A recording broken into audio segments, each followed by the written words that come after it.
Chapter का नाम क्या है? Force and laws of motion. Okay, तो पहले तो इस चैप्टर में समझ लेते हैं कि चैप्टर में पढ़ना का क्या है हमको। ठीक है, तो सबसे पहले हम लोग क्या समझेंगे? डिफिनेशन ऑफ फोर्स समझेंगे। ठीक है, उसके बाद क्या समझना है? टाइप्स ऑफ फोर्सेस समझेंगे। फोर्सेस कितने कितने टाइप के होते हैं, जैसे कि बैलेंस फोर्स और अनबैलेंस्ड फोर्स के बारे में जानेंगे। ठीक है, उसके बाद है न्यूटन का फर्स्ट लॉज ऑफ मोशन। ठीक है, जैसे फर्स्ट न्यूटन का थर्ड लॉ है। ठीक है, मोशन के लिए तो फर्स्ट लॉ, सेकंड लॉ और थर्ड लॉ। ठीक है, वो समझेंगे। फर्स्ट लॉ के आधार पर आपको इनर्शिया के बारे में समझेंगे कि इनर्शिया क्या होता है। फिर मोमेंटम के बारे में जानेंगे। उसके बाद सेकंड लॉज ऑफ मोशन पढ़ेंगे, न्यूटन का थर्ड लॉज ऑफ मोशन पढ़ेंगे। उसके बाद जब हो जाएगा तो कंजर्वेशन ऑफ मोमेंटम। ठीक है, क्यों क्यों जरूरी है ये भी समझेंगे। और उसके ऊपर से न्यूमेरिकल्स भी, जो भी एनसीईआरटी से रिलेटेड होगा वो भी न्यूमेरिकल्स, और जो थोड़े हाई लेवल के भी होंगे ना वो भी देखेंगे। तो सबसे पहले तो हम लोग समझते हैं, चैप्टर जो स्टार्ट करते हैं तो हम लोग समझते हैं डिफिनेशन ऑफ फोर्स से रिलेटेड। ठीक है, तो फोर्स होता क्या है? फोर्स हम लोग क्या समझते हैं, बताइए क्या होता है फोर्स? पुश और पुल इज़ अ फोर्स? गलत, पुश और पुल फोर्स नहीं होता है। ठीक है, अब सवाल है क्यों। ठीक है, सोचिएगा कि पुश और पुल क्या होता है। यहाँ पर आपको देख रहे हैं, यही हम लोग समझते हैं ना कि ये पुश कर रहा है, ये पुल कर रहा है। इसी को हम लोग समझते हैं कि हम लोग 6-7 क्लास तक बच्चों को ये सिखाया जाता है, ये डिफिनेशन कि पुश और पुल इज़ अ फोर्स। ठीक है, हम इसी को समझते हैं कि पुश और पुल क्या है, फोर्स को डिफिनेशन यही है। गलत डिफिनेशन, पुश और पुल डिफिनेशन तो होता ही नहीं है। ठीक है, ये बच्चे को समझाने के लिए होता है, पुश और पुल फोर्स होता है नहीं। हम लोग समझेंगे कि फोर्स होता क्या है। तो सबसे पहले एक एग्जांपल दिखाते हैं हम लोग। पहले ये क्या कर रहे हैं, ये एक एग्जांपल बताते हैं। ये है ये आपको है, एक बच्चा है। ठीक है, बॉय 1 है, समझ लीजिए। यहाँ पर ये बिल्ली नहीं, यहाँ पर एक और बॉय है। क्या है? यहाँ पर एक और बॉय है।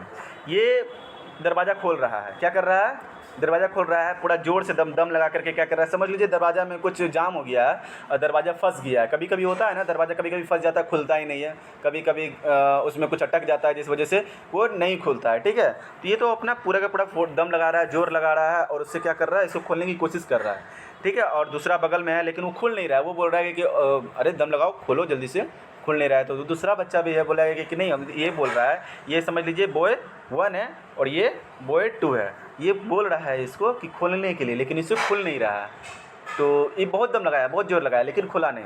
फिर दूसरा जो बॉय है वो आया और वो भी बहुत दम लगाया, वो भी बहुत ज़ोर से लगाया, लेकिन उसमें खुल गया। वो इतना कस के दम लगाया, ज़ोर से लगाया कि क्या किया, वो गेट खुल गया। अब सवाल है कि दम और जोर तो ये भी लगा रहा है, और दम और जोर ये भी लगाया, इससे नहीं खुला और इससे खुल गया। अब बताइए फोर्स कहाँ पे लग रहा है?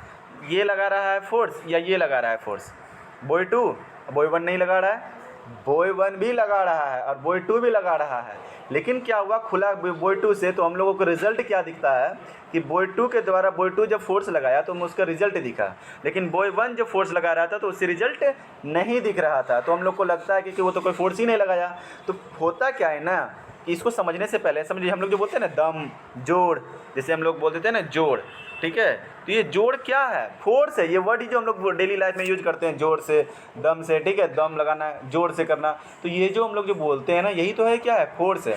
अब होता है क्या कि ये तो किया, ठीक है, ये बच्चा है, ठीक है, ये बच्चा से नहीं खुल रहा था, ये दूसरा बच्चा गया, वो खोला लगा दिया। तो होता क्या है, समझिएगा, फोर्स लगना तो जरूरी है, फोर्स तो लगाया जा रहा है, लेकिन हम लोगों को सिर्फ उसका इफेक्ट दिखता है, रिजल्ट दिखता है। ठीक है, अगर ये जो दरवाज़ा खुल रहा है फोर्स लगाने की वजह से, तो वो उसका इफेक्ट है। अगर दरवाज़ा नहीं खुल रहा है फोर्स लगाने से, इसका मतलब ये थोड़ी हो जाता है कि फोर्स नहीं लग रहा है। अगर हम कोई दीवार है, दीवार में हम कस कर धकेल रहे हैं लेकिन दीवार हिल नहीं रहा, तो इसका मतलब ये थोड़ी है कि हम अपना फोर्स नहीं लग रहा है, फोर्स लग रहा है लेकिन रिजल्ट नहीं दिख रहा है। तो ठीक है, यहाँ तक आप समझ में आया कि पुश और पुल ही नहीं होता है कि फोर्स, की पुश हो गया और पुल हो गया तो ही फोर्स है। यहाँ तो ये खींच नहीं पा रहा था, यहाँ तो दरवाज़ा खोल नहीं पा रहा था, तो क्या यहाँ पे फोर्स नहीं हो रहा है? तो पुश और पुलिंग या पुशिंग ये क्या है? ये इफेक्ट है, फोर्स के इफेक्ट हैं। एक्चुअली में तो फोर्स का कोई डिफिनेशन होता ही नहीं है। There is no definition of force, सीधी सी बात है। ठीक है, तो अगर हम बात करें तो फोर्स का कोई डिफिनेशन नहीं है। एक सेकेंड, इसको हटा लीजिए, यही समझ लीजिए। तो फोर्स का कोई भी आपको क्लियर डिफिनेशन नहीं है। तो अब क्या है ना, हम लोग क्या होता है जब कि हम ये जो पुशिंग करते हैं, पुलिंग करते हैं, लिफ्टिंग करते हैं, ठीक है, स्ट्रेचिंग करते हैं, ट्विस्टिंग करते हैं और प्रेसिंग करते हैं, ये सब क्या है? ये सब इफेक्ट है, इफेक्ट ऑफ फोर्स। ये फोर्स के क्या है? इफेक्ट हैं। देखिए रिजल्ट है ये सब। और ये सब क्या होता है, जैसे हम अगर आपको दिखाएं तो अगर ये एक आप देखिए इसमें क्या हो रहा है, ये आपको पुश कर रहा है, ठीक है। तो पुशिंग ए ब्लॉक, ये क्या कर रहा है, पुश कर रहा है, ये एक हो सकता है। उसके बाद क्या कर रहा है, ये पुलिंग कर रहा है, ये खुल रहा है। और उसके बाद क्या कर रहा है, ये प्रेस कर रहा है एक बटन को, कर रहा है ना। उसके बाद क्या कर रहा है, ये एक सेकेंड, वेट लिफ्टिंग। ये कौन है, पहचानते हैं इसको, ये कौन है, मीराबाई चानू। कौन है, ठीक है, मीराबाई चानू, ठीक है। तो ये कौन है, ये वेट लिफ्टर है, ठीक है। ये वेट लिफ्टर क्या कर रही है, लिफ्टिंग अ वेट, ठीक है, उठा रही है। उसके बाद स्ट्रेचिंग कर रहे हैं, यहाँ जो स्ट्रेचिंग हो रहा है, स्ट्रेचिंग रबर बैंड, ये भी क्या है, एक फोर्स का इफेक्ट है। क्लियर यहाँ तक। चलिए अगर अब बात करें तो अब हम लोग को एग्जाम में आ जाएगा कि डिफिनेशन लिखने के लिए, कि फोर्स का डिफिनेशन लिखना है तो हम लोग क्या लिखेंगे। तो इसके लिए हम एक प्रॉपर डिफिनेशन देखिए, कभी भी क्लियर डिफिनेशन तो फोर्स का है नहीं, तो फोर्स को डिफिनेशन हम ऐसा लिख सकते हैं कि force is an external agent. ये क्या है, एक एक्सटर्नल एजेंट है और cause capable of changing the state of rest और मोशन ए पार्टिकुलर बॉडी और वंस अप्लाइड ऑन इट। सीधी सी बात है, समझिएगा, किसी भी बॉडी के ऊपर अप्लाई होने वाला, ठीक है, जैसे कि उसमें क्या होता है, उसके स्टेट में, और मतलब स्टेट क्या हो सकता है। अब मोशन में पढ़े हैं कि किसी भी ऑब्जेक्ट का दो ही टाइप का स्टेट होता है, या तो रेस्ट होता है या तो मोशन होता है। यानी रेस्ट मतलब स्टेशनरी, ठीक है। तो रेस्ट से वो मोशन में आ जाए और मोशन से रेस्ट में आ जाए, जब उसके स्टेट में चेंजेस आता है, ठीक है। और वो चेंजेस किसके कारण आता है, जिसके कारण आए, कॉज केपेबल, जिसके कारण आए, या जो वो एजेंट के थ्रू आए, उसी को हम लोग कहते हैं फोर्स। तो फोर्स क्या है, एक टाइप का एक एजेंट है जो हमको कोई एक इफेक्ट दिखा रहा है कि हाँ पुश होता हुआ कोई चीज़ दिख रहा होगा, पुल होता हुआ कोई चीज़ दिख रहा होगा, लिफ्टिंग होता हुआ कोई चीज़ दिख रहा होगा, स्ट्रेचिंग होता हुआ कोई चीज़ दिख रहा होगा, ट्विस्टिंग होता हुआ कोई चीज़ दिखेगा, प्रेसिंग होता हुआ कोई चीज़ दिखेगा, ठीक है। जब ये सब चीज़ हो रहा है तो ये सब क्या है, ये सब इफेक्ट है फोर्स के। क्लियर। फोर्स का डिफिनेशन क्या लिख सकते हैं कि force is an external agent और cause capable of changing the state of rest और motion of a particular body once applied on it. Clear. जैसे पुशिंग ए ब्लॉक, ठीक है, pulling a door, weight lifter lifting a weight, stretching a rubber band, pressing a button, football hitting the ball. Football के जैसे एक football क्या है, rest में है। यहाँ पर अभी देखिए कि प्रेसिंग ए बटन भी हो रहा है, ठीक है। फुटबॉल क्या हो रहा है, फुटबॉल को हम लोग मार रहे हैं, ठीक है, फुटबॉल को हिट कर रहे हैं। तो फुटबॉल तो रेस्ट में था, फुटबॉल क्या है आपको रेस्ट में था, लेकिन जब इसके ऊपर हम लोगों को फोर्स अप्लाई हुआ तो ये क्या हुआ, ये आगे मूव किया, यानी मोशन में आया। क्लियर यहाँ तक। अब आपको फोर्स समझ में आया कि फोर्स क्या हो सकता है। क्लियर यहाँ तक, फोर्स में कोई डाउट नहीं होना चाहिए।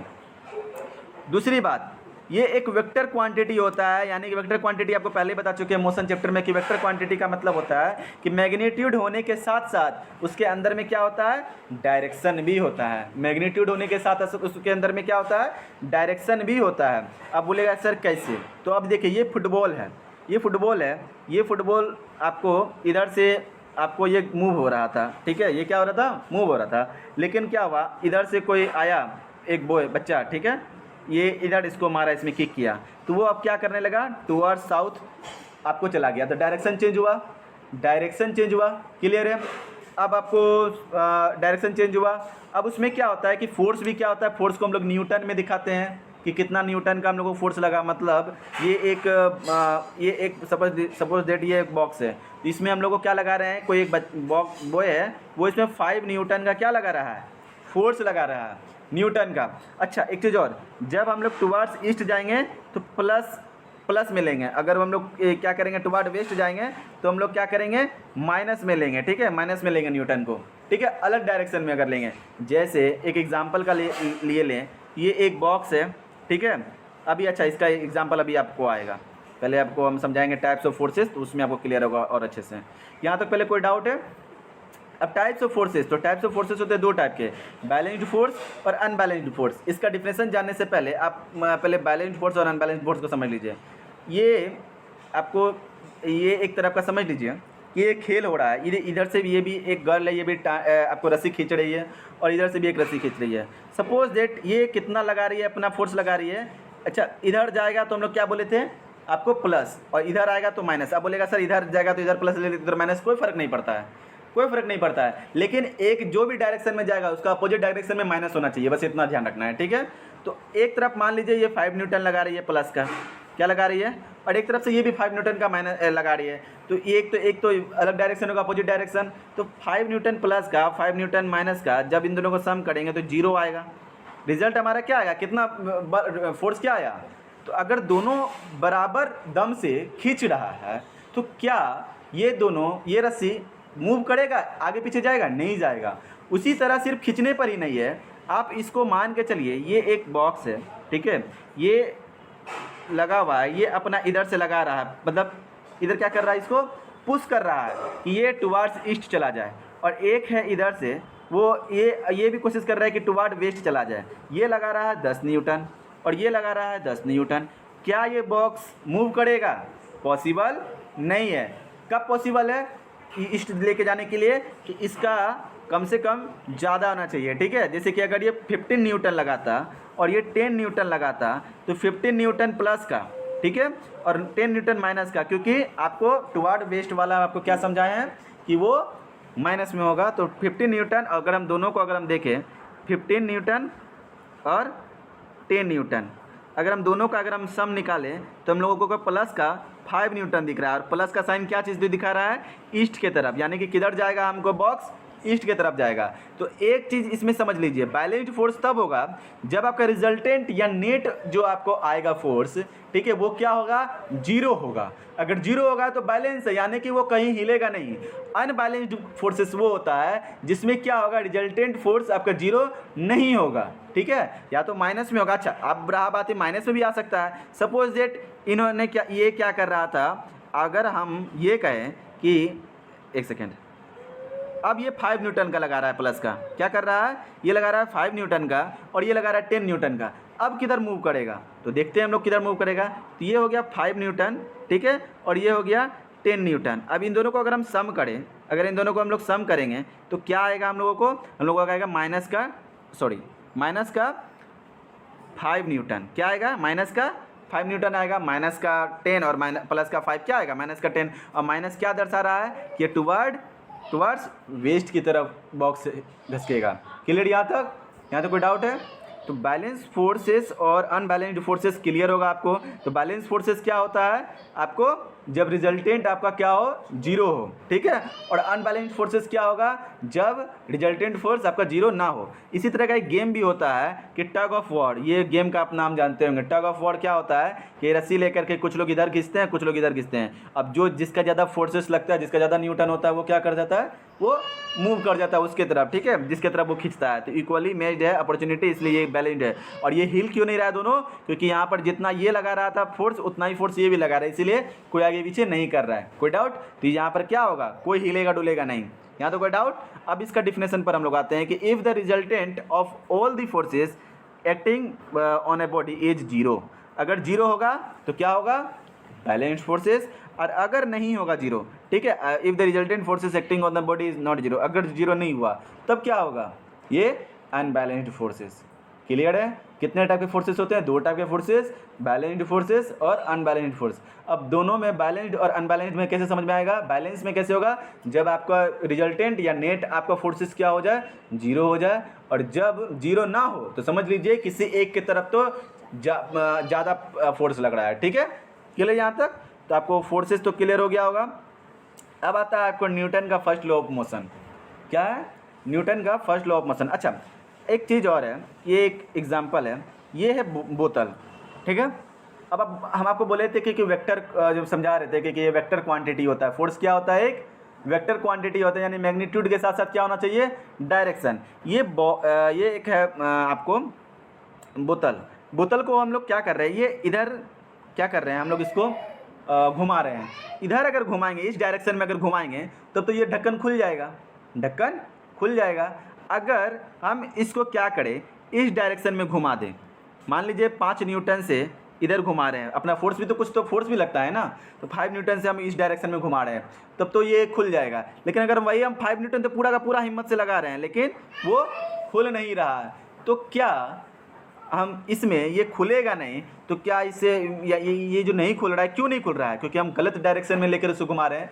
यानी कि फोर्स में मैग्नीट्यूड के साथ साथ क्या होता है, एक डायरेक्शन होता है।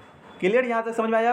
तो समझ लीजिए कि फोर्स में क्या हो रहा है, आपको फोर्स में बहुत कुछ हो रहे हैं। फोर्स में आपको क्या हो रहा है, आपको डायरेक्शन, एक मिनट, डायरेक्शन भी चेंज होता है, डायरेक्शन चेंज होता है। आपको फोर्स में क्या होता है, आपको वेलोसिटी भी देखने को मिलता है, एक्सेलरेशन, आपको एक्सेलरेशन बढ़ता हुआ दिखता है। एक्सेलरेशन कैसे दिखेगा बढ़ता हुआ फोर्स के कारण, बोलिए कैसे?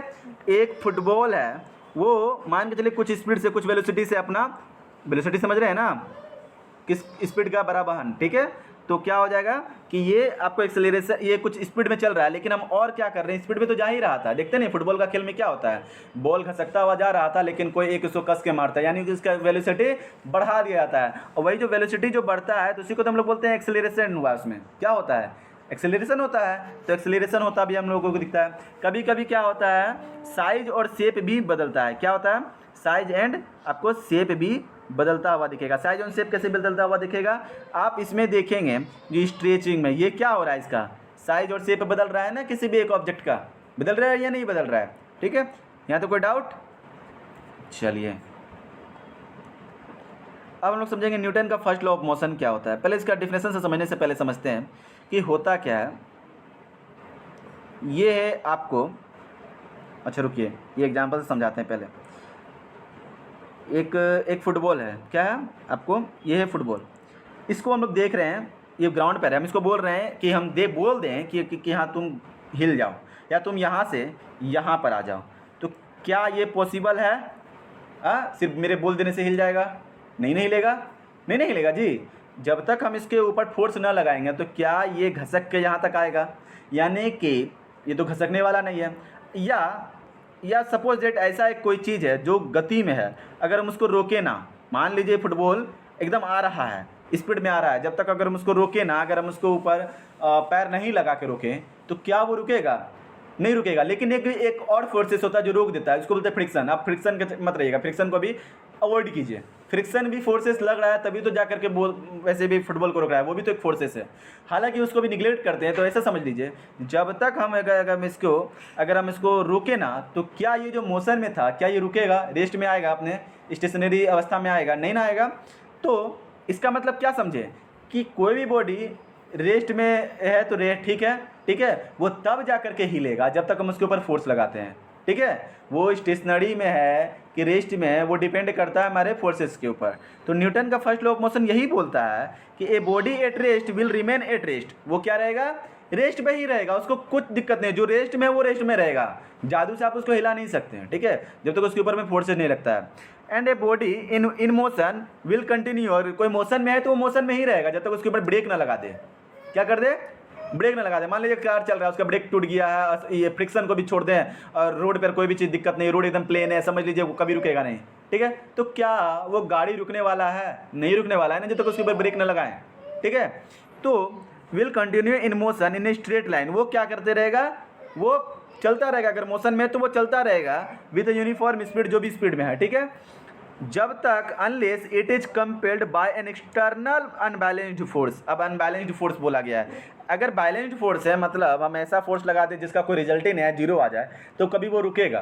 मान लीजिए जो फुटबॉल का कुछ फोर्स होगा, ठीक है, और जो मेरा पैर का फोर्स होगा, हम ऐसा करेंगे सटा दें और वो से फुटबॉल हिले तक ना, तो क्या इसको कहेंगे? इसको कहेंगे बैलेंस्ड फोर्स, क्योंकि उससे वो उसमें कोई भी चीज़ हुआ ही नहीं, घसका ही नहीं वो, ठीक है, उसको जहाँ हम भेजना चाह रहे थे जो डायरेक्शन में, उस डायरेक्शन में गया नहीं, इसका मतलब वहाँ पे बैलेंस्ड फोर्स है।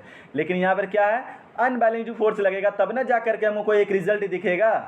अनबैलेंस्ड फोर्स होगा तब तो हमको रिजल्ट दिखेगा ना, कि कोई ज़्यादा फोर्स लगेगा किसी के ऊपर में, तब ना ज़्यादा हमको कोई रिजल्ट दिखेगा।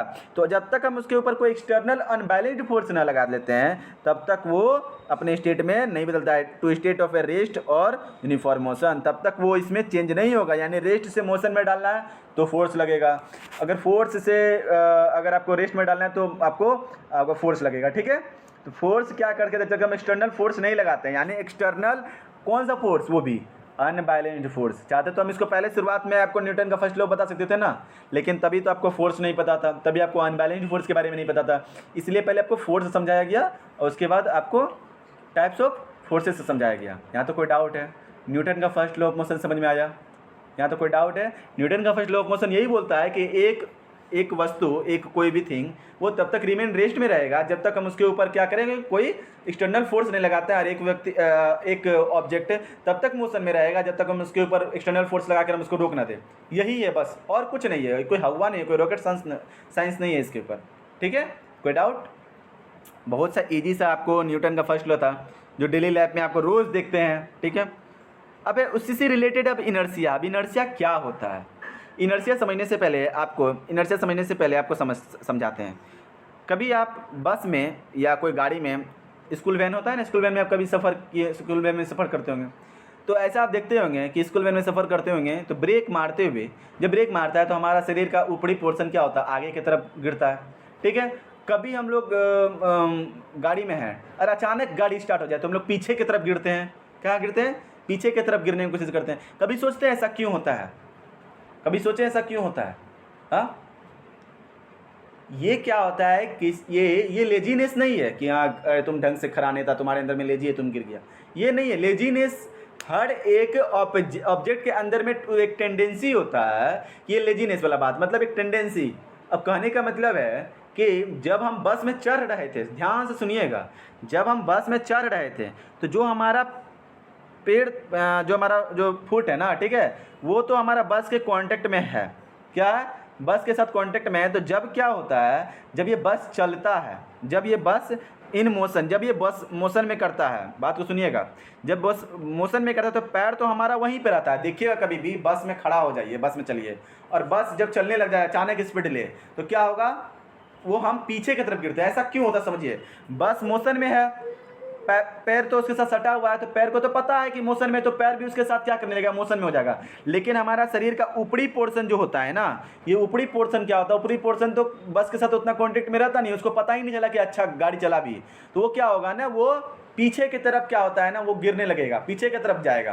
क्योंकि तब उसको रियलाइज होगा कि और अगर हम अपने आप को, अगर हम शरीर को सही ना करें तो हम एक वक्त में आके गिर जाएंगे पीछे में। तो फिर हम क्या करते हैं, अपने शरीर को उस अवस्था में लाते हैं, ठीक है, जो ऐसे बस का मोशन होता है, तब हम लोग क्या करते हैं, ढंग से खड़ा होते हैं ना। उसी प्रकार क्या होता है कि बस हमारा पैर का कॉन्टेक्ट में था, ठीक है, बस की तरह हमारा पैर भी क्या था, कॉन्टेक्ट में था, मोशन में था। और बस हमारा ब्रेक, बस हमारा क्या, ब्रेक, तो ब्रेक जो मारता है तो हुआ क्या कि ये तो कांटेक्ट में था, ये तो मेरा पैर तो रुक जाएगा, पैर मेरा रुक जाएगा। लेकिन कौन चीज़ आगे जाता है, हमारा शरीर का ऊपरी पोर्शन चला जाता है, सर, शरीर, यहाँ तक लगभग हमारा कमर का तक का भाग हमको लगता है कि गिर जाएंगे, उधर क्या हो जाएगा, आगे चले जाएंगे। ऐसा क्यों? ऊपरी वाले पोर्शन को पता ही नहीं चला है कि गाड़ी रुका भी। क्या हुआ, पैर को तो पता चल गया लेकिन ऊपरी पोर्शन को नहीं पता चल पाता कि गाड़ी रुका है। तो वही फिर लगता है कि हम गिर जाएंगे आगे में जा करके। तो जो गिर जाएंगे, ये जो लगता है ना जब, तो हम लोग अपने आप को संभालते हैं कि अच्छा गिर जाएंगे, गाड़ी रुकने वाला है, तब हम अपने आप को फिर से संभालते हैं कि नहीं मोशन में अब नहीं है हमारा शरीर। अब समझ में आया? यहाँ तो कोई डाउट? तो इनर्शिया क्या होता है? इनर्शिया के बहुत सारे आप डेली लाइफ में एग्जाम्पल देख सकते हैं। एक और एग्जाम्पल देखते हैं इनर्शिया का, ये है, अब ये चीज़ नीचे जा रहा है, क्या जा रहा है, ये नीचे जा रहा है, लेकिन क्या हुआ, यहाँ पर हम एक ब्रेकर लगा दिए। अब ये ब्रेकर लगा दिए तो ये सब, तो ये इसके ऊपर में जो भी बॉल रखा हुआ था ना, तो ये इस चक्के के साथ, ये चक्के के साथ क्या था, इसके साथ चिपका हुआ था। अब क्या हुआ, चिपका हुआ था, ऊपर में जो ये सब जो था ना, इन लोगों को लगा क्या कि मोशने में है गाड़ी, चक्का मोशने में है, तो टकराया तो सबसे पहले कौन गिरा, ये गिरा। सबसे पहले कौन गिरा, ये गिरा। अच्छा कभी आप देखे होंगे, अच्छा सीट बेल्ट के लिए इतना गवर्नमेंट बोलते रहता है कि सीट बेल्ट लगाओ, सीट बेल्ट लगाओ, क्यों सीट बेल्ट लगाओ? कभी सोचे सीट बेल्ट लगाने के लिए कार में क्यों कहा जाता है? सीट बेल्ट लगाने के लिए बस में ड्राइवर होते हैं, सीट बेल्ट लगाए रहते हैं, बाकी कार में सब देखेगा कि सीट बेल्ट लगाया जाता है। सीट बेल्ट क्यों लगाया जाता है, बोलिए? सीट बेल्ट इसलिए लगाया जाता है कि ये गाड़ी आपका, ये है आपको गाड़ी है, ठीक है, यहाँ पर आपको ये बैठा हुआ है, ठीक है, ये आपको बैठा हुआ है। अब यहाँ पर आपको रहता है आपको विंडो, ठीक है, यहाँ पर आपको शीशा रहता है, ठीक है। अब आपको यहाँ पर आपको सीट बेल्ट नहीं लगाएं सपोज डेट, तो क्या होगा, ब्रेक मारिएगा तो हमारा पैर का नीचे वाला कॉन्टेक्ट तो चले पता है कि क्या गाड़ी रुक गया मोशन में, लेकिन ऊपरी पोर्शन को पता तो नहीं रहता है कि मोशन अभी रुका भी है। हमारा शरीर का ऊपरी हिस्सा ये शीशा को तोड़ ताड़ के बाहर हो जाएगा, ठीक है। इसलिए सबसे पहले क्या होता है, ऐसे जाता है सड़क, सीधा सर बाहर, ऐसा हो जाता है, ठीक है, ऐसा होकर के बाहर जाके गिरता है। समझ आया? तो इसीलिए हमारा गवर्नमेंट बोलता है इससे क्या होता है, बहुत हद तक हमारा शरीर को बचा लेता है और हल्का सा आगे जाते हैं। ब्रेक चाहे कितना भी कस के लगा दें तो एक हल्का सा आगे जाएंगे, क्योंकि हम लोगों को क्या करके रखेगा, सीट बेल्ट बांधे रखता है गाड़ी का सीट के पास। क्लियर? यही है। और ये चीज़ कभी करके देखिएगा। ये क्या है, आपको गिलास है, गिलास में आपको इसके ऊपर में क्या करते हैं, ये एक कार्डबोर्ड है। अब कार्डबोर्ड के ऊपर में आप सिक्का रख दीजिए, यहाँ पे क्या कर दीजिए, सिक्का कर दीजिए, सिक्का रख दीजिए। ये क्या है, the tendency of an object stay at rest, ये क्या है, रेस्ट में है। ये जैसे हम इसको या तो आगे फेंक दें या टान ले कस के, दो चीज़, या तो हम क्या कर ले, टान ले, या क्या कर ले, हम उसको हटा दें। ये क्या हो जाएगा, ये भी इसके साथ जाएगा क्या, ये सिक्का भी नहीं जाएगा। ये जैसे जाएगा, सिक्का इसके साथ नहीं जाएगा, सिक्का क्या हो जाएगा, सिक्का ड्रॉप कर जाएगा नीचे, सिक्का अंदर गिर जाएगा। यही है टेंडेंसी, ठीक है। उसको पता ही नहीं चलता है, इसको पता ही नहीं चलता है कि कोई भी चीज़ रेस्ट में है कि मोशन में है। मान के चलिए ये क्या था, ये तो रेस्ट में, ये इसको जैसे हम मारे तो ये आपको मोशन में आ गया, ये तो चला गया, लेकिन जो इसके साथ चिपका हुआ था उसको पता नहीं चला, वो क्या हुआ, वो डायरेक्ट नीचे गिर गया। समझ में आया? यहाँ तो कोई डाउट? ऐसे बहुत सारे एग्जाम्पल्स होते हैं। जैसे कि और एक एग्जाम्पल ले लें तो हम लोग क्या करते हैं ना, ये है रस्सी, रस्सी में हम लोग क्या करते हैं, हम लोग चद्दर कोई पसारते हैं, हम लोग रखते हैं ना, तो हम लोग इसको करते हैं। इसमें क्या होता है, मोटा मोटा जो चद्दर सब होता है, ठीक है। अब उसको, उसमें क्या होता है, धूल मिट्टी सब होता है ना, बहुत दिन तक धूल मिट्टी उसमें जम जाता है, तो उसको हम लोग रख देते हैं। तो उसको क्या करते हैं, लकड़ी से मारते हैं। क्या करते हैं, इसको लकड़ी से मारते हैं। लकड़ी से क्यों मारते हैं, कस के लकड़ी से मारते हैं तो उससे गर्दा बाहर गिर जाता है, डस्ट पार्टिकल्स बाहर निकल जाते हैं। क्यों बोलिए? यही इनर्शिया के कारण, ये सब इनर्शिया है, इनर्शिया के कारण होता है, ठीक है। क्यों? क्योंकि जैसे हम मारते हैं तो क्या हो जाता है, ये मोशन में होता है, वो बाहर गिर जाता है, ठीक है। उसको पता नहीं था। और एक चीज़, पेड़ है, ये क्या है, ये आपको पेड़ है, इसमें क्या है, आपको फल सब है, क्या है, फल आपको लगा हुआ है। हम लोग क्या करते हैं, इसको पकड़ के कोई बच्चा है उसको हिला दिया, क्या कर दिया, इसका ट्रंक को लेकर के हिला दिया। अब हिला दिया, कपड़ा कपड़ा पैर हिल गया, तो क्या होगा, ये फल गिर जाएगा नीचे। फल कैसे गिर जाता है, इसी तरह गिर जाता है फल, हिलाते हिलाते हैं। तो फल जो गिरता है वो फल क्यों गिरता है, इनर्शिया के कारण। अब लेकिन कैसे सर, समझाते हैं। ये होता क्या है कि ये आपका पूरा का पूरा रेस्ट में है, इनको पता ही नहीं है, क्या आपको, इनको पता ही नहीं है, ठीक है, कि आपको कि तो सारा का सारा रेस्ट में था, ये भी एक पत्ती भी रेस्ट में था, ये सब चीज़ रेस्ट में था। जैसे हिला तो क्या हुआ, पता नहीं चला, वो गिर गया, ठीक है। क्लियर? इसी तरह के बहुत सारे डेली लाइफ में आपको एग्जांपल मिल जाएंगे। तो आपको कोई डाउट है यहाँ तक, इनर्शिया समझने में कोई दिक्कत है? इनर्शिया क्लियर है? The tendency of a body due to which it is state to of a rest और ए यूनिफॉर्म मोशन। सीधी बात है, कोई भी बॉडी का एक टेंडेंसी होता है, लेजीनेस होता है, ये आलस नहीं है, ये उसका टेंडेंसी होता ही है कि कभी भी जब वो अपना चेंज करेगा स्टेट, रेस्ट से या मोशन में, या मोशन से रेस्ट में, ठीक है, जब भी इसका स्टेट चेंज होगा ना तो उसको रजिस्ट करने की कोशिश करेगा। क्या होगा, रजिस्ट करने की कोशिश करेगा। मतलब आपको एक चीज़ और समझा देते हैं, जैसे कि ये आपको, ये जो है ना, आपको ये रजिस्ट करने की कोशिश करेगा।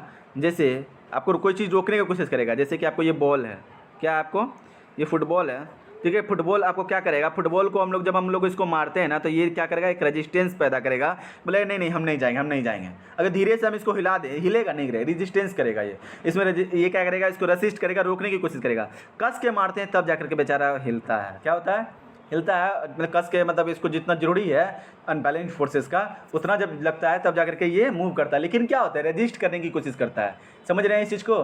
तो यही चीज़ है कि वो क्या करता है कि कोई भी जब रेस्ट हो या मोशन में हो, जब उसका स्टेट में जब चेंजेस आता है ना, तो जो स्टेट का जो चेंजेस आता है, जो उसको रजिस्ट करता है, उसी रजिस्ट को हम लोग, उसी टेंडेंसी को हम लोग क्या कहते हैं, inertia. This is called inertia. Clear यहाँ तक? अब इनर्शिया का डिफिनेशन क्या हो सकता है, the tendency of a body due to which its state of rest और ऑफ यूनिफॉर्म मोशन। यहाँ तक कोई डाउट? क्लियर यहाँ तक? एक चीज़ और, greater the inertia of a body greater will be the force required, यानी कि greater the inertia of a body greater will be the forces required, ठीक है। अब इसको समझाते हैं, to bring a change in its state of rest और a uniform motion. Suppose that एक चीज़ को समझिएगा,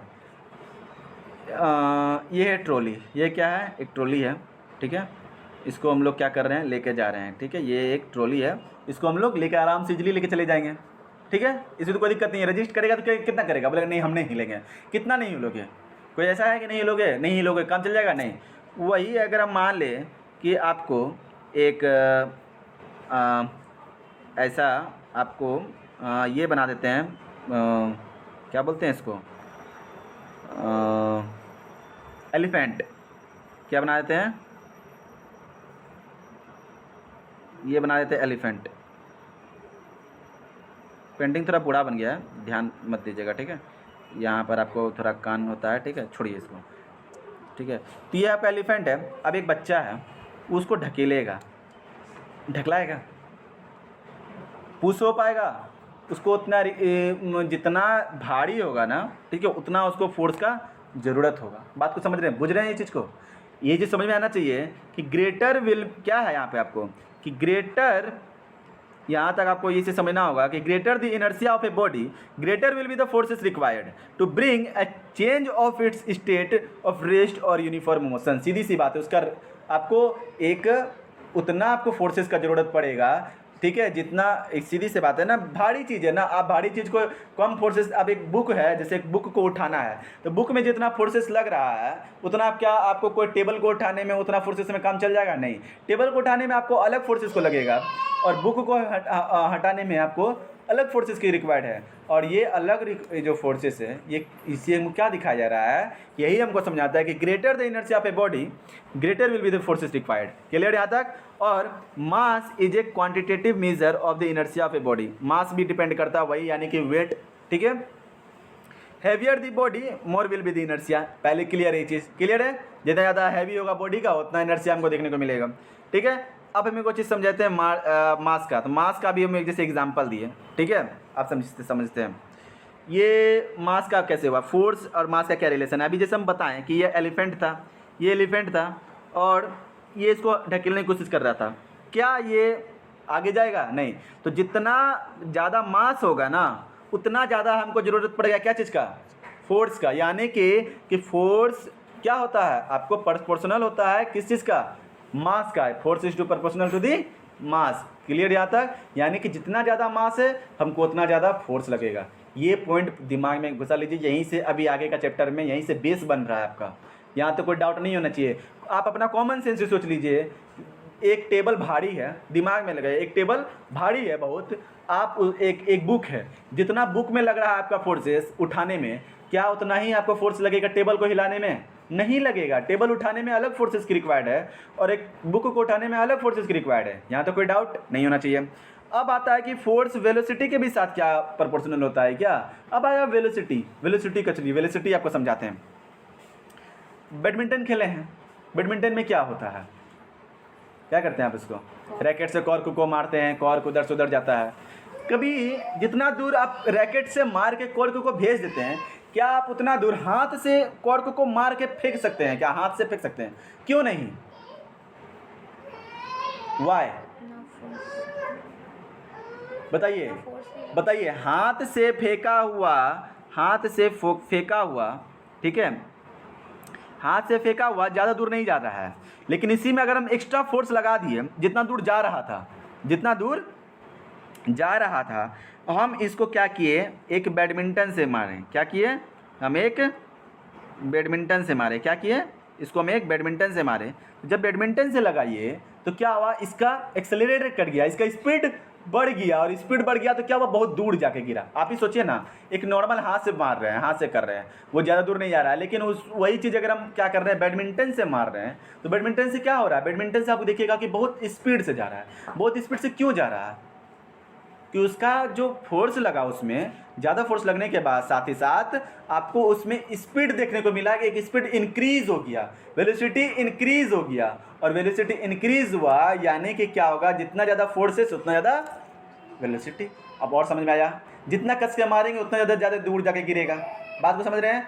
तो वेलोसिटी क्या हो गया आपको, ठीक है, यहाँ तक आपको कोई डाउट नहीं होना चाहिए, ठीक है। ये दोनों क्या है, एक दूसरे के साथ प्रोपोर्शनल, यानी कि force is to proportional to the mass and proportional to the आपको वेलोसिटी। कोई डाउट, यहाँ तो कोई कन्फ्यूजन है। अब तब अगर इन दोनों में कन्फ्यूजन नहीं होगा, तब हम लोग आएंगे मोमेंटम। मोमेंटम क्या होता है, मोमेंटम को समझने से पहले आपको समझ लीजिए मोमेंटम होता क्या है।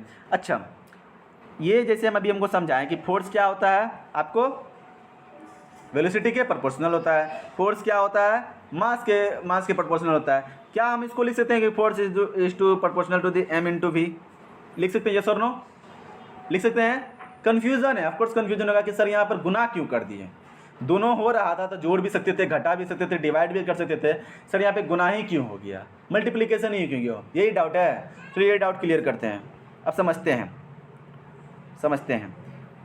आपको फोर्स प्रोपोर्शनल है मास का भी, फोर्स प्रोपोर्शनल है वेलोसिटी का भी, यहाँ तो कोई डाउट। चलिए, अगर हम आपका बात है कि हम इसको क्या कर देते हैं, ऐसा लिख देते हैं कि मास प्लस, ठीक है, प्लस दे देते हैं, माइनस दे देते हैं और डिवाइड दे देते हैं, तीनों का चेक करते हैं, ठीक है, तीनों डाल के चेक करते हैं।